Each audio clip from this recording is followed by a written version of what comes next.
El monte del templo, Haram al-Sharif, es ese punto donde el cielo parece tocar la tierra y donde convergen las mayores tradiciones del mundo. Para el pueblo judío constituye lo más sagrado del santuario, el lugar donde, según la tradición, se guardó el Arca de la Alianza y donde comenzó la creación del mundo. Para los musulmanes es el tercer lugar más venerado, la escena del viaje nocturno y la ascensión del profeta Mahoma. Para los cristianos fue el escenario de los sermones y las pasiones de Cristo. Pero para los arqueólogos, durante generaciones, el lugar fue un agujero negro, un espacio en blanco en el mapa del conocimiento humano. Durante décadas rigió allí una prohibición estricta, un statu quo político y religioso que vetó las excavaciones. No se cavaba, no cabía la pala. Cavar en ese sitio equivalía a una declaración de hostilidades. En la superficie conocemos sus signos: la cúpula dorada de la roca, la cúpula plateada de la mezquita Al-Aqsa, fuentes y hornacinas para la oración. Lo que yace debajo, sin embargo, apenas fue explorado. Bajo losas que parecen inmutables, se extiende un laberinto formado durante 3000 años de historia. Allí hay cisternas del tamaño de catedrales góticas, túneles tallados en la roca, pasadizos ocultos y salas que no han visto la luz desde la época del Imperio Romano o de las Cruzadas.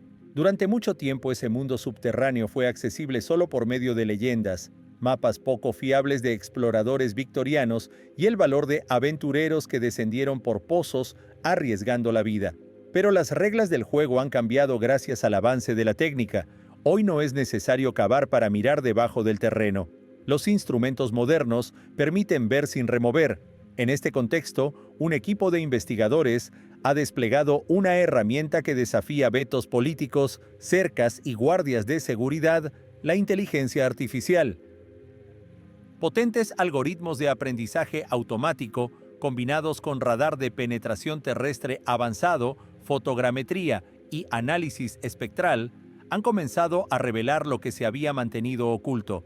Escanearon cada centímetro disponible de la superficie, analizaron miles de toneladas de tierra que fueron arrojadas de manera indiscriminada hace 20 años.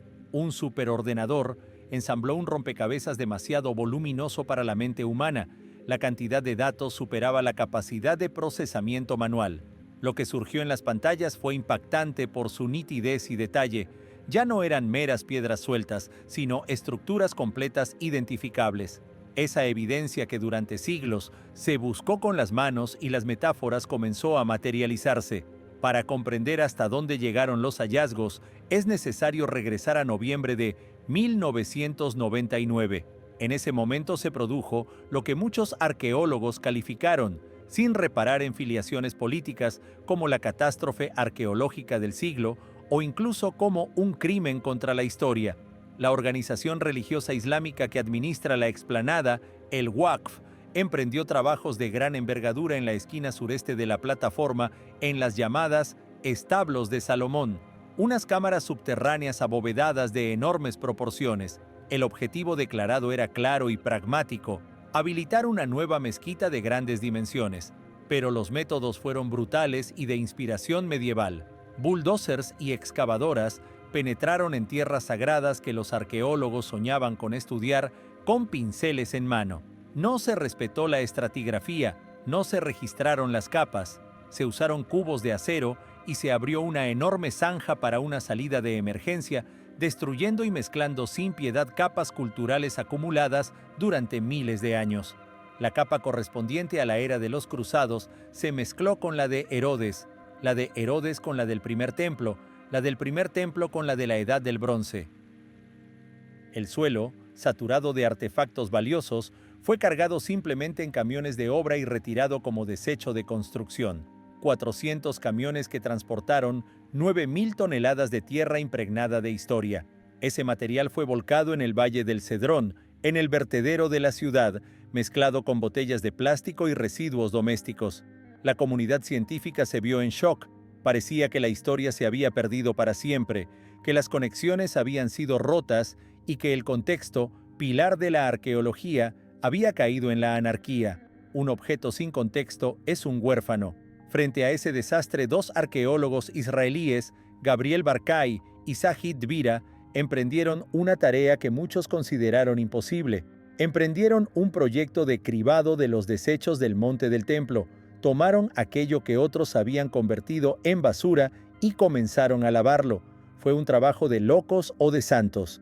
Miles de voluntarios llegados de todas partes, cubos de agua y tamices de malla. Buscaron una aguja en un pajar, un fragmento cerámico, un hueso, y los encontraron. Aparecieron cientos de miles de hallazgos, pero surgió un nuevo problema. Acumulaban millones de fragmentos dispersos, píxeles de historias desconectadas, sin una imagen general. A un ser humano le resulta imposible relacionar una piedra hallada en 2005 por un voluntario brasileño con un fragmento de pavimento hallado en 2010 por una estudiante japonesa. Aquí entró en escena la inteligencia artificial. Los científicos crearon una base de datos colosal, cargándola con fotografías de alta resolución de cada fragmento desde múltiples ángulos, con detalle geométrico de las piezas, con cada rasguño microscópico. El algoritmo comenzó a trabajar y a encontrar patrones donde la vista humana, agotada y abrumada por el volumen, veía solo un montón de escombros.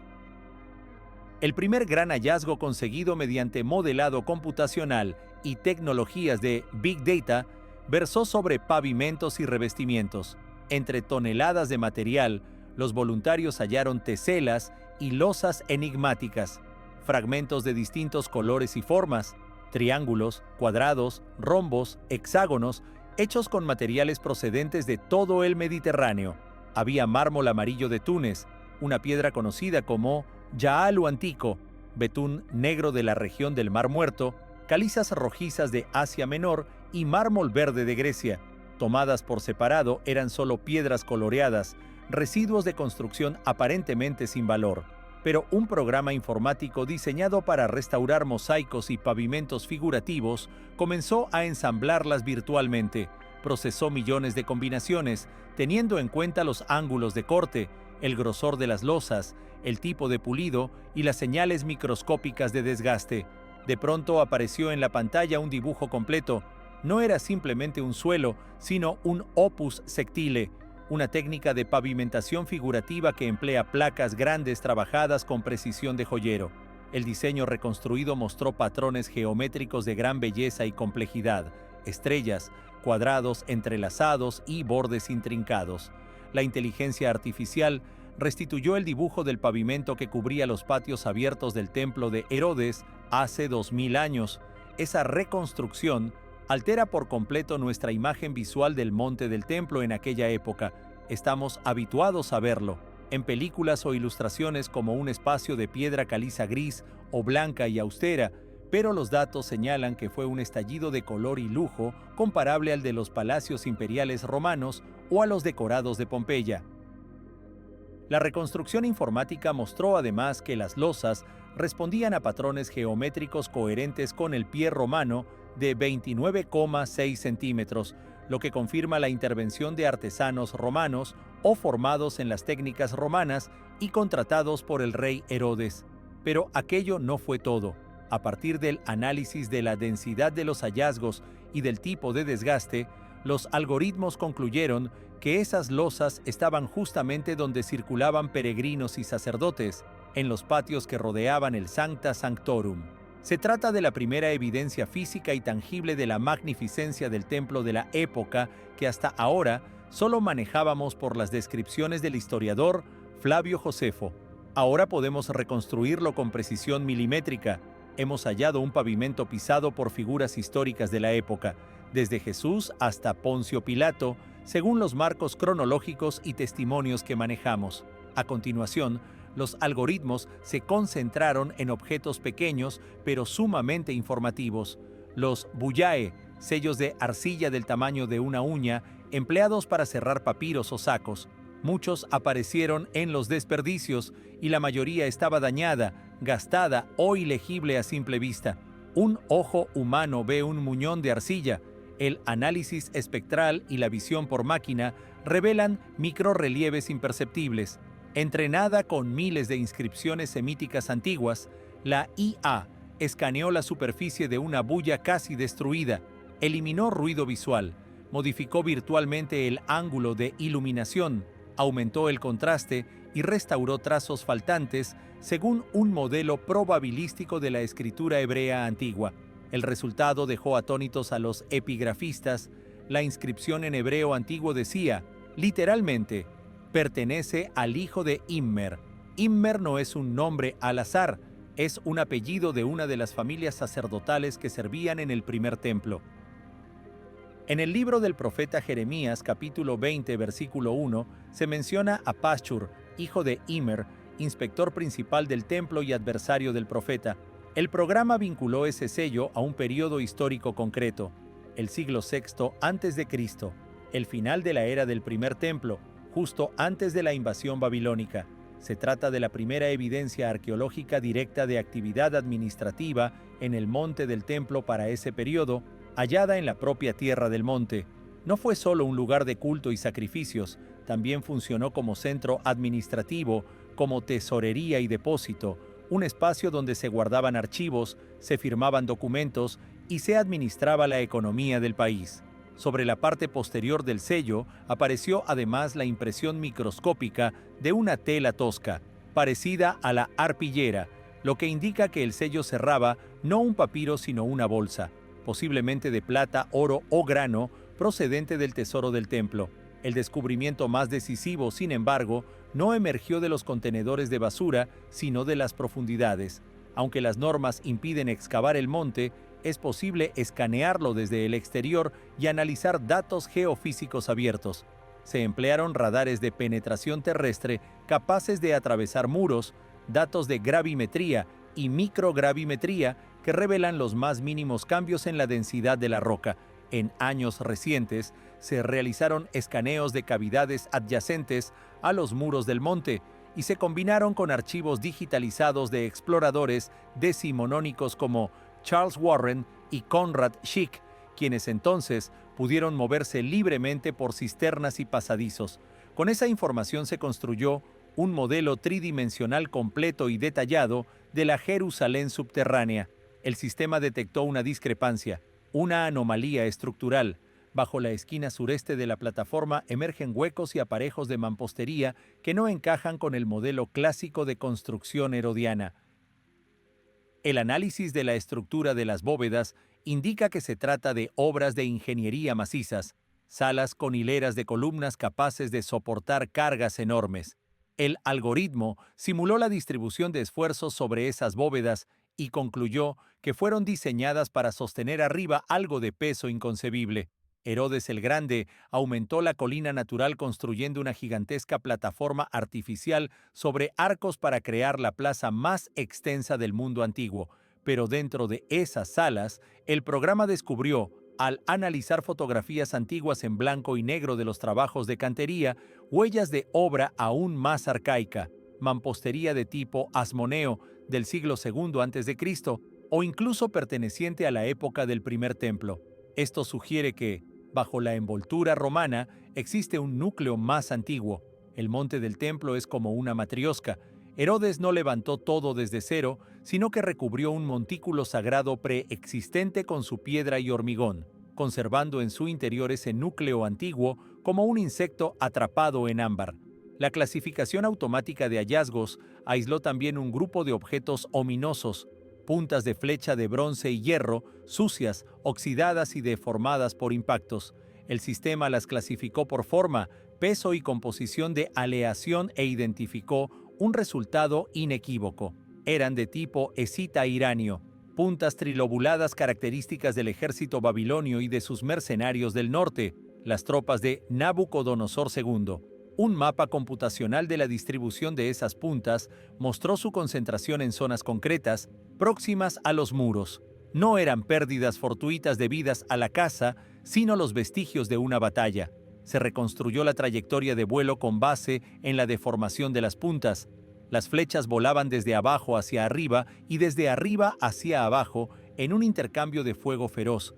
Las puntas estaban dobladas, habían impactado muros y armaduras. Por primera vez, se dispone de una evidencia balística forense de la destrucción del primer templo. Ya no se trata únicamente del texto bíblico de las Lamentaciones de Jeremías sobre la ciudad en llamas, sino de una pericia forense de la escena del crimen. Podemos ver los últimos minutos de los defensores de Jerusalén y las huellas químicas de la combustión. El análisis del suelo asociado a esos hallazgos reveló concentraciones anómalas de micropartículas de carbón, hueso calcinado y cerámica encendida. El templo ardió con tal intensidad que la caliza se coció y se transformó en cal. Una de las estructuras subterráneas más enigmáticas y de mayores dimensiones es la denominada cisterna número 8, conocida en los informes británicos antiguos como el Mar Grande. Se trata de un depósito subterráneo gigantesco, labrado a mano en la roca y al que el acceso ha sido cerrado. Mediante sondeos sónicos a través del terreno y el análisis de dibujos antiguos, se pudo construir un modelo volumétrico preciso y revelar una particularidad. Su forma no es caótica ni propia de cuevas naturales ampliadas, sino que presenta una estructura geométrica compleja, con rasgos de salas y póstilas, es decir, con hileras de columnas que sostienen techos. Comparada con otros depósitos antiguos del cercano Oriente, como los de Maresha, Petra o Masada, la tipología de los muros, la calidad del canterío y la presencia de columnas sugieren que, originalmente, esa cavidad pudo no haber sido concebida como simple cisterna, sino como parte de un complejo subterráneo anterior, incluso a la época herodiana, posiblemente durante el tiempo de los reyes de Judea. ¿Por qué disponer una sala subterránea tan colosal? Las hipótesis que surgieron señalan funciones múltiples: almacén, tesoro real o componente de un sistema de abastecimiento de agua para abluciones rituales cuya magnitud hasta ahora habíamos subestimado. Los cálculos del sistema estiman que esa cisterna podría contener más de 10.000 metros cúbicos de agua, una reserva estratégica para un hipotético asedio prolongado. Es una hazaña de ingeniería comparable a la construcción de los propios muros y prueba que la planificación del monte del templo como fortaleza autónoma comenzó mucho antes de la intervención romana. Fue un programa estatal de suministro hídrico ejecutado con notable precisión y previsión. La inteligencia artificial no se detuvo en los periodos bíblicos. Analizó millones de fragmentos de cerámica, mosaicos y monedas y puso de manifiesto una época que a menudo las síntesis históricas pasan por alto o interpretan de forma parcial: el período bizantino. En los manuales se tiende a asumir que, tras la destrucción del Segundo Templo por los romanos y hasta la llegada de los musulmanes en el siglo VI, el monte quedó abandonado y fue deliberadamente convertido en vertedero por cristianos bizantinos como signo de cumplimiento de profecías. Sin embargo, los datos del cribado apuntan en otra dirección. De miles de fragmentos de pasta vítrea se reconstruyeron mosaicos de vidrio coloreado, aparecieron fragmentos dorados de decoración lujosa, una abundancia de monedas de emperadores bizantinos y restos de tejas y cubiertas propios de iglesias y edificios públicos. No se trata de un vertedero, sino de huellas de una construcción monumental y rica. El modelo informático sugiere la presencia de un gran edificio público o una iglesia bizantina en la cima o en su inmediata proximidad. La narrativa literaria del vertedero tardío puede ser un mito. El monte del templo siguió siendo centro de actividad, atención y flujo de recursos. La IA identificó además cadenas de suministro a gran escala, cerámica de África del Norte, vidrio de Europa, joyería de Egipto. En la Edad Media temprana, Jerusalén funcionó como un nodo global, con comercio y peregrinación continuos. La vida en el monte nunca se detuvo por completo. El punto más sagrado de la explanada, la piedra fundacional situada bajo la cúpula de la roca, ocupa un lugar central en las leyendas sobre el origen del mundo. Debajo de esa piedra existe una pequeña cueva conocida como el Pozo de las Almas, Bir al-Arwah, cuyo pavimento suena hueco al ser golpeado con el pie. Hay vacío. No podemos acceder físicamente a ese espacio, pero podemos escuchar sus resonancias. Sensores sísmicos instalados en los alrededores de la ciudad vieja registran microvibraciones producidas por el ruido urbano, el tráfico y las campanas. Mediante el análisis del paso de ondas sonoras por la roca, la exploración sísmica pasiva dibujó la silueta de ese hueco. no es un mero agujero, sino un pozo vertical que se profundiza, del que nacen, por la reflexión de las señales, canales laterales. ¿A dónde conducen? Una teoría, soportada por modelos computacionales de flujo de líquidos, propone que se trata del antiguo sistema de drenaje del altar. Miles de animales fueron sacrificados en los primeros y segundos templos, y la sangre debía evacuarse para no anegar los patios ni crear condiciones insalubres. El Talmud describe un sistema de canales denominado Shittin, que desemboca en el valle del Cedrón. Los escaneos detectan huecos que concuerdan geométricamente con esa descripción.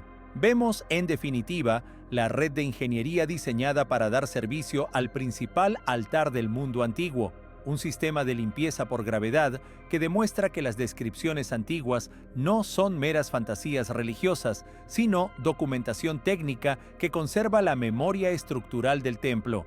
La IA llevó a cabo además un experimento matemático curioso. Midió todos los elementos arquitectónicos documentados en el suelo cribado y en la superficie, basas de columnas, escalones, bloques de muro, fragmentos de cornisas, miles de dimensiones distintas, con la tarea de descubrir la unidad de medida empleada por los constructores. La respuesta fue sorprendentemente coherente. El programa calculó que el codo real utilizado durante el reinado de Herodes correspondía a 52,5 centímetros, una adaptación del estándar romano a las necesidades locales. Todos los edificios de la época del Segundo Templo responden a ese módulo, aunque se detecta una anomalía en estructuras profundas, en la base del muro oriental considerado el sector más antiguo. Allí se usó otro patrón, un codo largo de alrededor de 44 centímetros, una variación de las medidas orientales antiguas asociadas al primer templo. Es la confirmación matemática de que el monte del templo fue construido por fases por distintas civilizaciones que integraron lo nuevo con lo anterior, respetando la geometría previa, una continuidad de la geometría sagrada a lo largo de los milenios. El hallazgo más conmovedor desde el punto de vista humano no fue oro ni muros, sino huellas dactilares. En numerosos jarrones de arcilla, en bullae y en fragmentos de yeso, aparecen impresiones de dedos dejadas por artesanos cuando la arcilla todavía estaba húmeda. Lo que a simple vista suele ser invisible, un escáner láser de alta resolución lo capta con todo detalle. La IA aplicó técnicas de dermatoglifia para analizar la densidad de las líneas papilares y estimar sexo y edad aproximada de quienes trabajaron la cerámica. Se descubrió que entre los alfareros que fabricaban recipientes para el templo había mujeres. Se comprobó la presencia de aprendices adolescentes en los talleres. Y lo más asombroso, en varias asas de distintos periodos, separadas por décadas, se localizaron huellas que pertenecen a líneas papilares muy semejantes o incluso a la misma línea genética, lo que indica dinastías de maestros alfareros, familias que durante generaciones trabajaron y mantuvieron el templo, alfareros, panaderos, artesanos cuyo oficio estaba al servicio del santuario. Ya no miramos piedras anónimas, vemos las manos que las tocaron, la vida de las personas que formaron el tejido humano del lugar y sentimos su presencia a través de esos rastros. Comenzamos diciendo que el monte del templo era un agujero negro arqueológico. Gracias a las nuevas tecnologías, a la inteligencia artificial y a la perseverancia de los científicos, ese silencio subterráneo comienza a hablar. La IA no ha encontrado alienígenas ni una sala secreta con el grial, pero ha logrado algo más relevante. Ha demostrado la continuidad, la profundidad y la realidad documentable de la historia. Nos ha mostrado el lujoso pavimento herodiano de colores, el sello del sacerdote Immer, los puntales de las flechas de los invasores babilonios que destruyeron la ciudad, los depósitos de agua de los reyes de Judea. Cada fragmento recuperado, cada byte de datos, confirma que ese lugar fue durante milenios el centro de civilización, fe y poder. Los descubrimientos desplazan el debate del terreno de la fe ciega, los mitos y los eslóganes políticos, al de los hechos sólidos y las evidencias científicas. Ahora sabemos cómo era el suelo del templo, cómo fue destruido y, en buena medida, cómo se construyó. La historia de Jerusalén no queda ya solo escrita en tinta sobre pergaminos antiguos, está grabada en terabytes, en modelos tridimensionales y en millones de fragmentos que, por fin, han encontrado su lugar dentro de un cuadro coherente gracias a algoritmos imparciales. Y lo más intrigante es que esto es apenas una parte del material. El proyecto de cribado continúa, los algoritmos se hacen más inteligentes cada día y los escáneres ganan potencia. Quedan por delante más secretos en el polvo bajo los pies y en los huecos profundos de la roca, aguardando su resurrección digital. La próxima vez que contemple la célebre cúpula dorada en el panorama de Jerusalén, convendrá recordar que lo más fascinante suele estar fuera de la vista, oculto bajo la tierra y dentro de las sombras.